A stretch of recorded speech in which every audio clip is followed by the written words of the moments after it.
በአሜሪካን አገር እየኖረች እንደዚህ በአደባባይ ጥያቄ ይመጣል ኢኮኖሚ ጥያቄ ይመጣል የሚል ኡስል ላይ በቃ እንጨት መስደድ ግን እሱ ነበረ ከዚህ እንደ ጀርባ አጥንት የነበራችሁ ከአሜሪካ ወጡ ተብላችሁ የነበራችሁ ኢትዮጵያውያን ለእናንተ መልካም ዜና ተሰምቷል።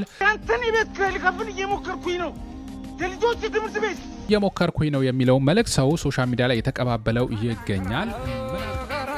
ሰርጋቸውን ከአረጋውያን ጋር በመቄዶንያ ያከናወኑ ጥንዶች አነጋጋሪ ሆነዋል።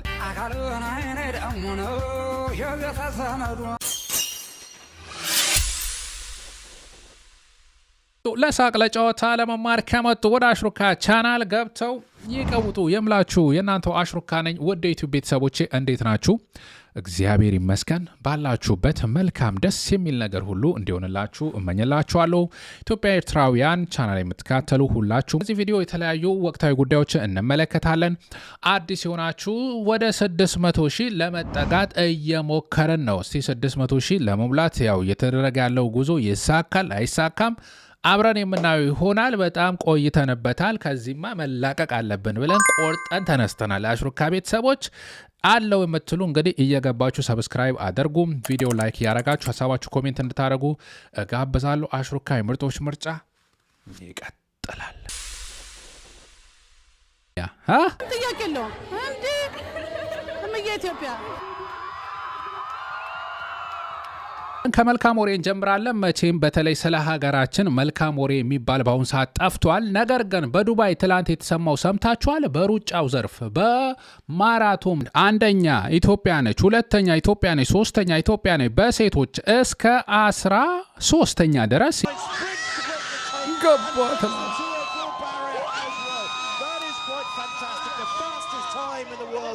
ህብረት መላክ ይባላል እንግዲህ አንደኛ ወርቁን ወስዶታል። በሴቶች ወርቅ የወሰደችው አንችናሉ ደሴ ትባላለች። ከ1 እስከ 3 ወርቁን በመውሰድ እንግዲህ አረንጓዴ ጎርፎች የተባለውን ታሪክ ደግመው ያው ኢትዮጵያ ነች የምትታየው። 14ኛ ላይ ሌላ ገብታለች፣ 20ኛ ላይ ሌላ ገብቷል። ከዛ ውጪ ከ1 እስከ 20 ያለውን ኢትዮጵያ ተቆጣጥረዋለች ማለት እንችላለን። በተመሳሳይ በወንዶቹ አንደኛ ሁለተኛ ኢትዮጵያ ሁለተኛ፣ ሶስተኛ ላይ ሩዋንዳ ገብታለች። እስከ 13ኛ እስከ 12ኛ ያለችውን ድጋሚ ኢትዮጵያ ተቆጣጥረዋለች። 13ኛ ላይ ኤርትራ አለች። ከዛ እስከ 20 ባለው ደግሞ ኢትዮጵያ ተውለበልቦላታል ማለት። ሀገራችን እንደዚህ ከፍ ስትል አረንጓዴ ቢጫ ቀዩ ሲውለበለብ ነው የሚመቸንኝ። የሚገርም እድል የተመዘገበበት ሆኖ አልፏል ማለት ነው። ከጃርጃ ሳልተ ምረት ከታላቋ ደብር ነው የመጣ ነው። እሺ እና የድባቡ እንዴት ነው? የድጋፍ ድባቡ በጣም ደስ ይላል። በጣም ደስ ይላል። እንደው ሀገር ያለን ነው የሚመስለው። በእውነት በጣም ደስ ይላል። እሺ ውጤቱ ምን የሚሆን ይመስልሻል? እንዴ ኢትዮጵያ እንደምታዩት ኢትዮጵያውያንም ሻርጃ ኪዳነ ምሕረት ዘማሪዎች ሳይቀር እንደዚህ መዝሙራቸውን እየዘመሩ አጅበዋቸው ነበረ። በዚህ ሁኔታ አረንጓዴ ቢጫ ቀያችን በዱባይ ተውለብልቧል። እናንተም ኮሜንት ላይ አረንጓዴ ቢጫ ቀዩን ኮሜንት እያረጋችሁ ደስታችሁን ገለጹ። ሀገራችን ምንወዳት ይሄ ነው። በቃ ጀግኖቻችን ኮርተንባቸዋል፣ ተመችቶናል እንላለን። ማራቶን ሲባል ኢትዮጵያ ሲባል ማራቶን የታወቀ ነው። እንደዚሁ 10,000 ምናምን የኛው ነበረ። ሩጫው ግን እንደ ሳሙና ከእጃችን ላይ ለመውጣት እያፈተለከ ነበረ። አሁን ይዘውታል። በዚሁ ቀጥሉ ማለት እንወዳለን። የመቻችሁ አቦ ተመችቶኛል። ሰርጋቸውን ከአረጋውያን ጋር በመቄዶንያ ያከናወኑ ጥንዶች አነጋጋሪ ሆነዋል። እንደዚሁ 10 ሚሊዮን ብር ለመቄዶንያ ገቢ አድርገዋል። ሙሽራ ሁነኛው አምደ ወርቅና ሙሽሪት ብሩክታዊት በላይ ታሪክ አስመዝግበዋል።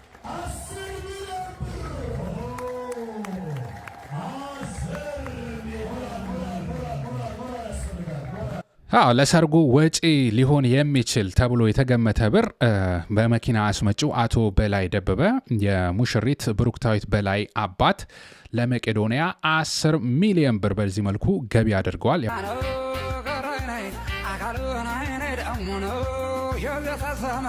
ገልዚኖም ልበቀናዎች የተቸገሩትን በመርዳት የተቸገሩ ሰዎችም ባሉበት ቦታ ሁሉ በመሄድ የሚታወቁትም የመኪና አስመጪው አቶ በላይ እንደዚሁም ደግሞ በሆቴል ኢንቨስትመንት ደግሞ ትልቅ ስም ያላቸው ወይዘሮ ትልቅ ሰው ገዳም እንግዲህ ዛሬ ልጆቻቸውን ድረዋል። ሁላችሁም እንኳን ደስ ያላችሁ በሏቸው። ሰርጉን ምክንያት በማድረግም ታዲያ በመቄዶንያ ተገኝተው አቶ በላይ 10 ሚሊዮን ብር ለመቄዶንያ ሰጥቷል። እንዲሁም ጓደኞቻቸውንም አስተባብረው 10 ሌላ ተጨማሪ ሚሊዮን ብር በአጠቃላይ 20 ሚሊዮን ብር ማዕከልና በሁሉም የመቄዶንያ ቅርንጫፎችም ይህንን ድግስ ደግሰው አብልተዋል ማለት ነው። ለበርካታ እናቶችም ታዲያ እንደምትመለከቱትም ነጭ በማልበስ ምርቃትን ተቀብለዋል። በጣም ደስ ይላል። መልካም ተመኙላችሁ። ነጭ ልብሳቸውን ለብሰው ቁርባንም እንዲቆርቡ ያው የሚያስፈልገውን ወጪ ልብሳቸውን ገዝተው ሰጥተው ይሄ ምን አይነት መባረክ ነው! በእውነት ደስ የሚል በነፍስም በስጋም ሰው የሚከብርበት ስራ ነው የተሰራው። መቄዶንያ የአረጋውያንና የአእምሮ ህሙማን መርጃ ተቋም ያው ትልቅ ህንፃ እያስገነባ እንደሆነ ይታወቃል። ያንም አስመልክቶ መጨረሻው ገቢ ማሰባሰቢያ እናካሄዳለን የሚል እንቅስቃሴ እየተካሄደ ይገኛል። ያንንም ለማበረታታት ይመስላል። ባለሀብቶቹ እግዜር ይስጥልን፣ ትዳራችሁ የሰመረ የከበረ ይሁን፣ በትዳር ያለው መልካም ነገር ሁሉ ቤታችሁ ይግባ በሏቸው። እስቲ መርቋቸው፣ ይመቻችሁ። ትልቅ አርአያነት ያለው ስራ ነው። እናመሰግናላችሁ ነው። እየሞከርን ነው። ይሄ ጉዳይ አነጋጋሪ ሆኗል። እስቲ እንመልከት። እየሞከርኩኝ ነው ትላለህ። እየሞከርኩኝ ነው የምትለዋ ይህች ቃል ዝም ብላ ከአፍ የምትወጣ ንግግር ብቻ ፈጽሞ አይደለችም። ያንተን የቤት ኪራይ ልከፍል እየሞከርኩኝ ነው። የልጆች ትምህርት ቤት ልከፍል እየሞከርኩኝ ነው። የሚበሉት አጥተው እየሞከርኩኝ ባለቤት ላማታል ሰው አይደለ እንዴ? ይኸው ተመልከት። ይሄ የልጆች ጌም የሚጫወቱበት ልሸጥ እየሞከርኩኝ ነው። አስብ እንጂ ሁሉም ሰው እየሞከረ ነው። በዚህ ሰዓት እጁን አጣጥፎ የተቀመጠ ሰው አለ እንዴ? ታገሰኝ፣ በቃ እየሞከርኩኝ ነው። የሚገርም መልእክት ነው። በርካታ ሰዎች ይህንን ሼር እያደረጉ ኑሯችንን የሚገልጽ ነው። እየሞከርን ነው ለመስራት፣ ለመለወጥ፣ ቤት ኪራያችንን ለመክፈል፣ በልቶ ለማደር፣ ታክሳችንን ለመክፈል፣ ግብራችንን ለመክፈል፣ በተለያየ መንገድ የኑሮ ውጣ ውረድን ለማሸነፍ እየሞከርን ነው። የእኛን ህይወት የሚያሳይ ነው እያሉ ይገኛሉ። ኮሜዲያን ያሲኖ በጣም የሰራው ነገር ደስ የሚል ነው። ብዙዎችም ያው የልብ ትርታችን እያሉት ይገኛሉ። እናመሰግናለን ለሰራው ስራ። የልጆች ትምህርት ቤት ከፍል እየሞከርኩኝ ነው። ይሄው እንዲህ እየሞከርኩ ነው ይለናል ወንድማችን። ስራ ስለሌለ ነው እየሞከርኩኝ ነው። ምንድነው እየሞከርኩ ነው? እየሞከርኩኝ ነው አልኩህ እኮ። አሰማም እንዴ አንተ? ይሄው እንደዚህ እየሞከርኩ ነው ያለ ነው ሌላ ወንድማችን። ቃላቱ ከከንፈር ሳይሆን ከልብ የወጣ የብዙዎቻችን የኑሮ ትግልና የውስጥ ስብራት የፈታ ቁልፍ እንጂ እየሞከርኩኝ ነው የምትለዋ ቃል በውስጧ የሺህ ሌሊቶች እንቅልፍ ማጣት፣ የሺህ ቀናት የኑሮ ትግልና በሚሊዮኖች የሚቆጠሩ ኢትዮጵያውያን የልብ ትርታ ታዝላለች። በዚህ ቃል ውስጥ መጋደል አለ። በዚህ ቃል ውስጥ ተስፋ አለ። በዚህ ቃል ውስጥ ነገን የማየት ጉጉት አለ። ኮሜዲያን ያሲኖ በዚህ ቪዲዮ የኢትዮጵያውያንን የዕለት ተዕለት ውጥረት፣ የኑሮ ውድነትና የስነ ልቦና ጫና በመስታወትነት አሳይቶናል። እየሞከርኩኝ ነው ማለት አልተሳካልኝም ማለት ግን ፈጽሞ አይደለም። ይልቁንም እየደከመኝም ቢሆን አልቆምኩም የሚል የጀግንነት መግለጫ ነው። ቪዲዮው የብዙዎቻችን ልብ የነካው ሁላችንም በፈገግታችን ጀርባ የደበቅነው ጭንቀትና የመትረፍ ትግላችን አውጥቶ ስለዘመረው ነው። መሞከር ራሱ ትልቅ ድል መሆኑን ያሲኖ በኪነ ጥበቡ አስመስክሯል። ምንም እንኳን ሸክሙ ቢከብደንም በያሲኖ ቃል ውስጥ ሁላችንም የራሳችን ታሪክ አግኝተናል። አሁንም ቢሆን እየወደቅን እየተነሳን መሞከራችን እንቀጥላለን። እየሞከርኩኝ ነው የሚለው መልእክት ሰው ሶሻል ሚዲያ ላይ የተቀባበለው ይገኛል። ምናልባትም ወደ ፖለቲካዊ ነገር ተቀይሮ ይሁን አላውቅም። ያሲኖ ከቲክቶክ ገጹ ላይ ይህንን ቪዲዮ አንስቶታል። ያው እያንዳንዱ የሚቀርበው ነገር ዛሬ ኢትዮጵያ ውስጥ ፖለቲካ ነው የተባለ መልእክት የሚያስተላልፈውም ሰው በሰቀቀን ላይ ነው የሚገኘው። ታውቁታላችሁ። ተመቸኝም ካልክ ኢትዮጵያ ውስጥ ፖለቲካ ነው፣ አልተመቸኝም ካልክም ኢትዮጵያ ውስጥ ፖለቲካ ነው። ይሰውረን። እየሞከራችሁ ያላችሁ ግን በርቱ። በነገራችን ላይ ያው እኛም 600 ሺህ ለመግባት እየሞከርን ነው። እስቲ ሰብስክራይብ እያረጋችሁ ኮሜንቷንም ላይኳንም ለአሽሩካ አይሰሰትም እንቀጥላለን። ተከትሎ የተወዳጁ አርቲስት ነጻነት ወርቅነህ ህልፈት ተከትሎ ስለ አሟሟቱ እንደዚሁም ስለ ኢኮኖሚ ጉዳዮች የተለያዩ ጥያቄዎች በማህበራዊ ሚዲያ ላይ ሲሰራጩ ቆይተዋል። ይህንም አስመልክቶ ቤተሰብ ምላሽ ሰጥቶ ጓደኛ ምላሽ ሰጥተዋል። እንደዚሁ የጎፈንድሚ አካውንት በመክፈት ያው ገቢ ማሰባሰቢያ መጀመሩ ተነግሯል። ይህንንም ነገር እንመለከተዋለን። ነገር ግን ድጋሚ ጥያቄ የተነሳ ይገኛል። እንዴት ሚስትየው በአሜሪካን አገር እየኖረች እንደዚህ በአደባባይ ጥያቄ ይመጣል፣ ኢኮኖሚ ጥያቄ ይመጣል የሚል እጅግ አሳፋሪ የሆነ ሰው ሲያርፍበት በእውነት የአርቲስት ቤተሰብ የታዋቂ ሰዎች ቤተሰብ እንዲያው የህብረተሰቡንም አስተያየት ጭምር ህመማቸው የሆነ ነው የሚገኘው። በእውነት አሳፋሪ የሆነ ኢትዮጵያን እንዴት ነው መከባበራችን፣ ሀዘን ሲመጣ መተሳሰባችን የት ገባ የሚያስብል ነገር ነው እየተመለከትን ያለ ነው። ትክክለኛ የጎፈንድሚ አካውንት የትኛው ነው ለምትሉ ከስር አስቀምጥላችኋለሁ። እየገባችሁ እናንተም በምትችሉትን አለው እንድትሉ ፍቅራችሁን ለነፂ ቤተሰብ እንድታሳዩ በትህትና ጠይቃለሁ። እንደዚሁ ዛሬ የምትመለከቱት ይህ ቪዲዮ ከአሽሩካ ቤተሰቦችም አለን ለማለት ፍቅራችንን ለማሳየት ከዚህ ቪዲዮ የሚገኘው ከዩቲዩብ ከዚህ ቪዲዮ የሚገኘውን ገቢ ቀጥታ ወደ ጎፈንድሚ የማስገባው ይሆናል ማለት ነው። የወንድማችን ነፍሱን ይማረልን፣ በአጸደ ገነት ከአብርሃም ከይስሐቅ ጎን ያስቀምጥልን። ቤተሰቦች አይዟችሁ፣ እግዚአብሔር ያጽናናችሁ፣ ያበርታችሁ እላለሁኝ። ሶሻል ሚዲያ ላይ የተነሱ አንዳንድ ጥያቄዎችን እስቲ እዚህ ጋር ላስቀምጥላችሁና ቤተሰብ ለእያንዳንዱ ነገር የወጣ ምላሽ ሊሰጥ አይችልምም አይጠበቅበትምም። እኛም ደግሞ እንደምናከብር እንደምንወድ ሰዎች ምላሽ መስጠት አለብን፣ አንዳንዱን ጉዳይ ማለት ነው። ይሄ ተመልከቱት። የተሰጠው አስተያየት መልእክቱ የተጋራው ፌስቡክ ላይ ነው። ኤድዋርዶ ቢሮኖ በሚል ስም እንደዚህ ጽፏል። ለሆነው ላልሆነው መለመን ይቁም የሚል ርዕስ ነው ያነሳው። ርዕሱ ራሱ ምን ያክል ችግር እንዳለበት ተመልከቱ። መረዳዳት እና መለመን ሰው በሀዘን ጊዜ ኢትዮጵያ ውስጥ እድር የሚቋቋመው ጥየቃ የሚያስፈልገው ለምንድን ነው? ለመለመን ሳይሆን ለመተጋገዝ፣ ለመተሳሰብ ነው። ርዕሱ ራሱ ምን ያክል የተመረዘ ከኢትዮጵያዊ ባህልና ወግ የወጣ እንደሆነ ነው የምንመለከት። ይሄ የተሰጠው አስተያየት ትክክል አይደለም። ምክንያቱም መረዳዳት፣ መተሳሰብ ግባና ወንድማችን እስቲ ገብተ ለምንድን ነው እድር የተቋቋመው ኢትዮጵያ ውስጥ? እድር እኮ ሰው ሀዘን በሚሆንበት ሰዓት አብስሎ ሰውን እንግዳ ተቀብሎ እንኳን መተባበር ስለማይችል ኢትዮጵያን ያንን ገንዘብ እያዋጣን በሀዘን ጊዜ እንረዳዳበታለን ነው። ከዛም ላይ ደግሞ ያዋጣነውን እንሰጣለን። ለምን? ብዙ ነገር አለ። በሀዘን ላይ ሆኖ ሰው ሲያሳልፍ ስራውን አይሰራም። ብዙ ነገሮች አሉ፣ ብዙ አይነት ወጪዎች አሉ። ያንን ሁላ ለመሸፈን ኢትዮጵያውያን መለመን ሳይሆን መረዳዳት ነው። ይሄ ስትሮንግ ኮሚኒቲ ያለን መሆናችን ኢትዮጵያውያን የሚያሳየው በየሄድንበትም ሀገር ይህንን ባህል ይዘን ቀጥለን የምንኖርበት አንድ ሰው ሲያርፍበት ሀዘን ነው ሀዘናችን ነው ብለን መሬት ላይ ተንከባለን ተኝተን ድንኳን ውስጥ አድረን የምንተባበርበት ይሄ ኢትዮጵያዊ ባህላችን ለመለመን ሳይሆን ለመተጋገዝ ነው። እና ደግሞ ጎፈንድሚ ይሄ በጣም በኢትዮጵያን ዘንድ እንደ ግብዳ እንደ ከባድ ነገር የሚታየው እንጂ እስቲ ገብታችሁ እዩ።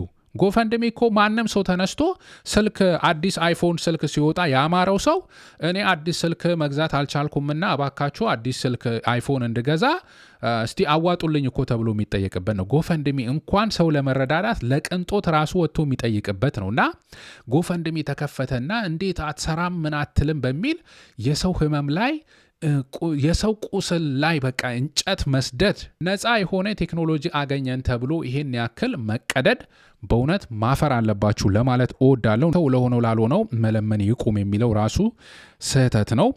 እሱም አልቀበለውም። እና እቺ እህታችን ወጥታ እንድትሰራ ነገሯት። ስራም ትፈልግ እና እቺ ሴት እናም ወጥታ ስራ ትፈልግ መስራትም ይኖርባታል የሚል መልእክት ነው ያስቀመጠው። ሌላም ተመሳሳይ እንደዚሁ ኮሜንት ላይ ሲከራከሩ የተመለከትኩበት ምናልባት ስለ ነጻነት ባለቤት የተሰጠው መረጃም ኢቢኤስ ላይ ያልተመለከታችሁ ካላችሁ ሙሉ ቪዲዮውን እየገባችሁ ብትመለከቱ ደስ ይለኛል። ይቅርታ ይሄንን ለመናገር በጣም ነው የሚያዝንላት። ስኳር በሽተኛ ናት። ልቧን ያማታል። እግሯ ደግሞ ልጅ ሆና እንትን ብላ ብረት አላት እዚህ ጋር እሱን ኦፕሬሽን ታደርጋለች። እኛ አሁን ስጋቱ እሱ ነው። ኦፕሬሽን ታደርጋለች። ሁለቱ ልጆቹ ደግሞ አይናቸው ሁለቱም ኦፕሬሽን ያደርጋሉ የሆነ ቀን ማለት ነው። እንደዚህ ቁንጽል ሀሳብ የያዙ ሰዎች በተለይ እንደዚህ በምናከብራቸው በምንወዳቸው ሰዎች ላይ አፋቸውን መክፈት በእውነት አሳፋሪ ነው።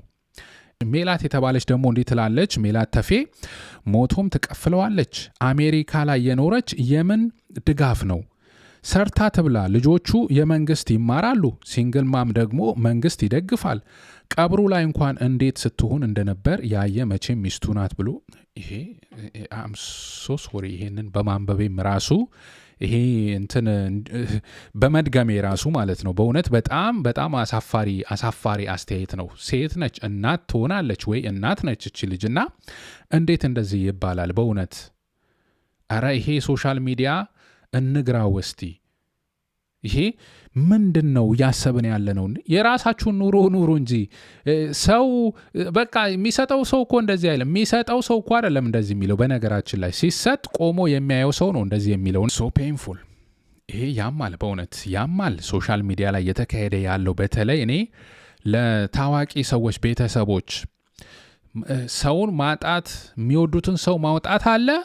ሁለተኛ ደግሞ ሶሻል ሚዲያው ይዞ የሚመጣው እንደዚህ አይነት መርዛማ የሆነ መልእክት አለ። ሰው ይህንን አጠቃላይ ነገር ነው እያስታመመ ያለው። በእውነት አሳዛኝ ነው።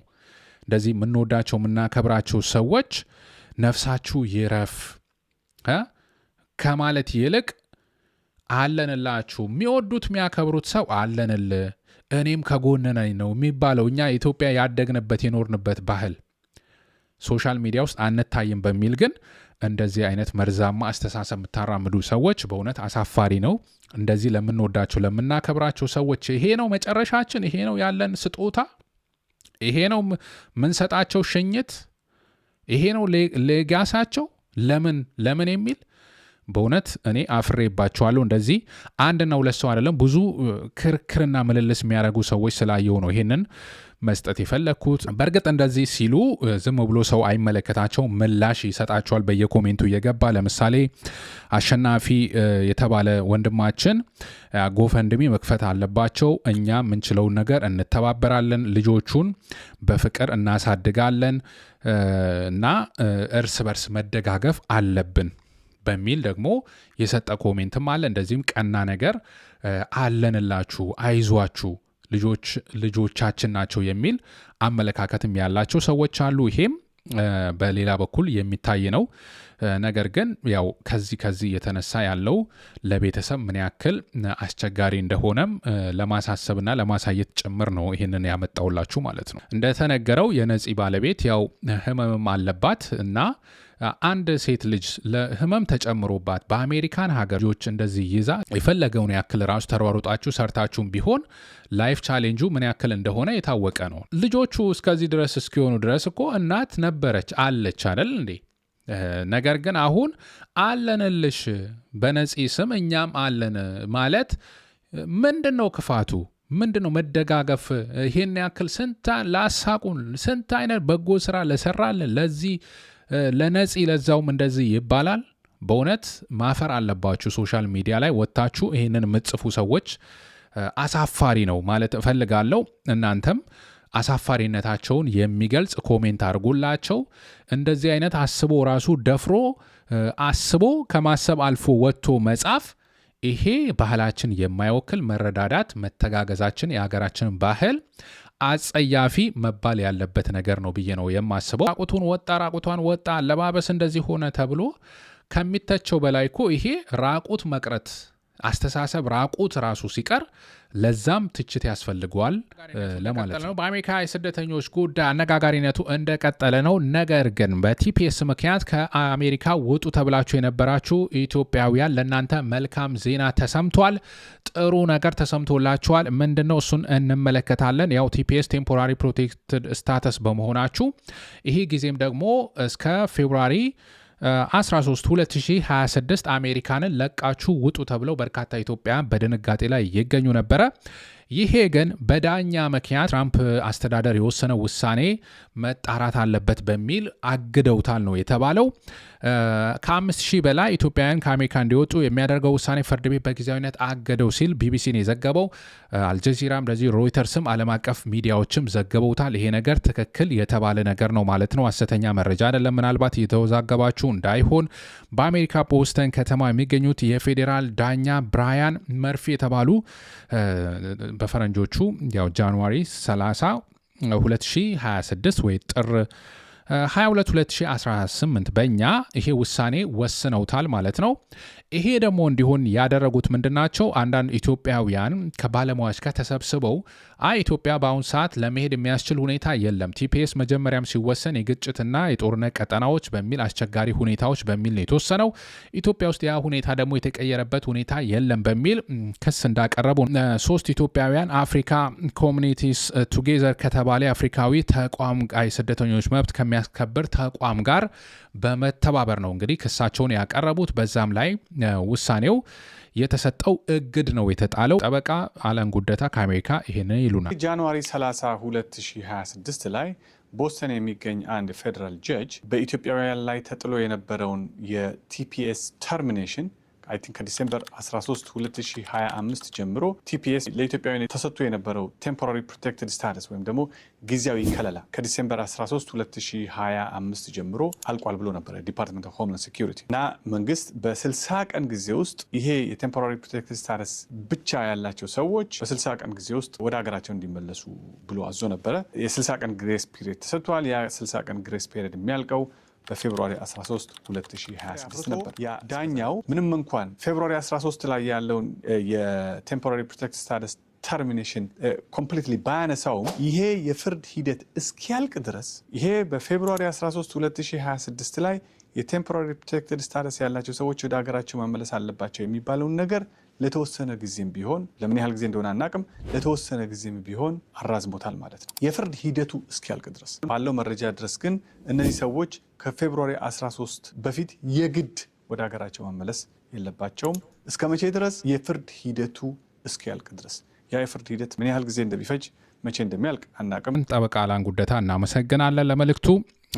ይሄ በጣም ደስ የሚል መልካም ዜና ነው። አትሊስት ተጨንቃችሁ የነበራችሁ ትንሽ ሪሊፍ አለ።